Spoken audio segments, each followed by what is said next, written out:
నవరాత్రికి ముందుగానే అన్నీ క్లీన్ చేసి పెట్టుకున్నాను. అండ్ మహాలయ అమావాస్య వచ్చింది కాబట్టి ఆ రోజు పూజ చాలా బాగా చేసుకున్నాను. ఫుల్ వీడియో కూడా అప్లోడ్ చేద్దాం అనుకున్నాను కానీ అవ్వలేదండి. ఎందుకంటే నేను పూజా రూమ్ అంతా క్లీన్ చేసుకొని హౌస్ అంతా క్లీన్ చేసేటప్పటికే చాలా టైం పట్టేసింది. మహాలయ అమావాస్యకి పెద్దలకైతే పెట్టామన్నమాట. సో చాలా లేట్ అయిపోయింది. అండ్ ఈవినింగ్ టైం కూడా పూజ కంప్లీట్ అయిపోయిన తర్వాత నెక్స్ట్ డే నవరాత్రులు స్టార్ట్ అవుతున్నాయి కాబట్టి ఒకసారి పూజ రూమ్ మళ్ళీ క్లీన్ చేశాను. అమ్మవారి ఫోటో పెట్టేస్తానన్నమాట ఇప్పుడే ఇంకా.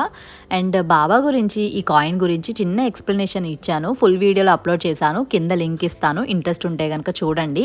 ఒకసారి పసుపుతో మళ్ళీ క్లీన్ చేసేసి ముగ్గు వేసేసుకొని అమ్మవారి ఫోటో పెట్టేసుకుంటున్నాను అనమాట. ఇప్పుడు ఇంకా క్లీన్ చేసేసుకున్నాను కాబట్టి 9 డేస్ కూడా అమ్మవారి ఫోటో ఇంకా కదపనమాట.